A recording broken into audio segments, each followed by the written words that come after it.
Olá, vamos falar de um quebra-cabeça da economia brasileira. Já parou para pensar se é possível uma indústria crescer tanto, mas tanto, que acaba prejudicando a economia do próprio país? Parece estranho, né? Pois nem, a gente vai analisar direitinho esse paradoxo que aconteceu por aqui na virada do século. Tudo isso com base num relatório bem importante de 2001. Pois é, essa era a grande questão que estava tirando o sono de economistas e do governo lá pelo ano 2000. Como é que pode, né?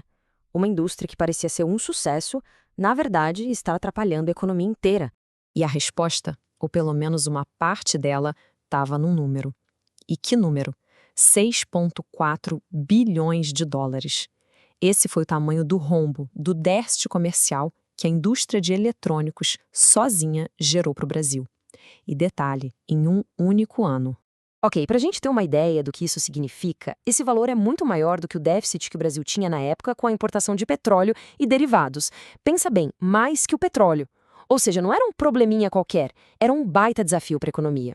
E é aqui que a gente entra de cabeça no que ficou conhecido como o paradoxo eletrônico do Brasil. A grande pergunta é, como é que uma indústria que, em tese, deveria estar ajudando, acabou virando um verdadeiro ralo de dinheiro para a economia? Bom, vamos investigar isso a fundo. Ok, então vamos dissecar esse déficit. Para entender a raiz do problema, a primeira coisa é saber do que exatamente a gente está falando quando diz indústria eletrônica nesse contexto. Então, o estudo de 2001 usa um termo específico, complexo eletrônico. Basicamente, é um guarda-chuva que cobre 4 grandes áreas, todas ligadas pela microeletrônica. A gente está falando de eletrônicos de consumo, sabe? TV, som. Depois, informática e automação, equipamentos de telecomunicações e, por último, um setor que é a chave de tudo, o de componentes eletrônicos. E olha só essa tabela, porque é aqui que o negócio fica claro. É quase a prova do crime, como se diz. Se a gente olhar a linha de componentes, o pulo do gato tá ali. As importações, quase 3 bilhões e meio de dólares. E as exportações? Quase nada, um valor mínimo. Esse desequilíbrio era tão brutal que ele simplesmente engolia qualquer resultado positivo que outros setores, como o de telecomunicações, conseguiam gerar. E como o próprio relatório original aponta, o problema era estrutural. Não era algo passageiro. O que acontecia é que o Brasil basicamente não produzia as peças fundamentais, os tijolos, para construir sua própria indústria de eletrônicos. Então, chegamos ao ponto central da questão. A indústria brasileira, na prática, era uma grande linha de montagem. A gente importava os kits, as peças, os componentes e só montava o produto final aqui. O valor que era adicionado no Brasil era muito baixo. Beleza, mas aí fica a pergunta: como é que o país chegou nesse ponto? A resposta não é simples. Ela está numa série de políticas industriais que não conversavam entre si, que eram fragmentadas. Vamos pegar o setor de informática, por exemplo. Antes, tinha a reserva de mercado que protegia as empresas nacionais. Depois, isso mudou para uma política de incentivos fiscais. Mas qual era a condição para ganhar o incentivo? As empresas precisavam fazer um mínimo de operações de montagem aqui. Era o tal do processo produtivo básico. Ou seja, a lei incentivava a montar, não necessariamente a fabricar as peças do zero. Agora, os eletrônicos de consumo. A história aqui é diferente. A política não foi criada pensando no setor de eletrônicos. O foco era outro: desenvolver a Zona Franca de Manaus. E como fazer isso? Dando um monte de isenção de imposto para importar peças e montar os produtos lá. O objetivo era regional, não era fortalecer a indústria de eletrônicos como um todo.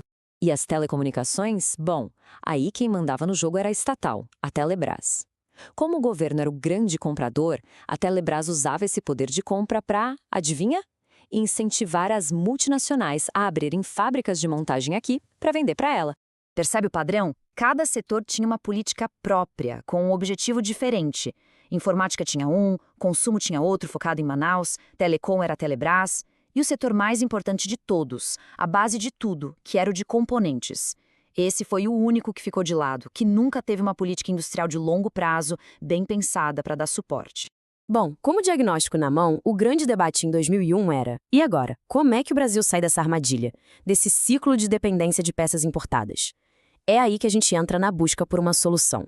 Aos poucos, uma ideia começou a ganhar força. A estratégia seria uma grande ofensiva. Usar o poder de compra do governo, oferecer financiamento, adaptar as leis de incentivo, tudo isso para uma coisa: atrair os grandes fabricantes mundiais de componentes para cá. A aposta era construir finalmente uma indústria nacional de componentes, com um foco especial nos semicondutores, que são o cérebro de tudo. Só que essa ideia não era nem de longe um consenso. A proposta de usar o Estado como motor para construir uma indústria do zero, isso gerou um debate gigantesco no país. Virou de fato uma aposta industrial de altíssimo risco. E aí, a gente tem o centro do conflito. De um lado, a turma que defendia uma política industrial ativa, com o governo liderando o processo para garantir soberania tecnológica para o país. E do outro lado, a turma que dizia, não, o governo não tem que se meter nisso. O investimento estrangeiro vem se a economia estiver boa, não por causa de incentivo. Deixa que o mercado resolve. Isso deixou o Brasil, lá em 2001, numa encruzilhada. A decisão que precisava ser tomada ali ecoou um debate que, na verdade, continua super atual, não só aqui, mas no mundo todo. Afinal, qual é o caminho para se construir uma verdadeira força tecnológica? É com política industrial, com o Estado ditando rumo, ou é com as forças do livre mercado? Essa é uma pergunta que continua aberta.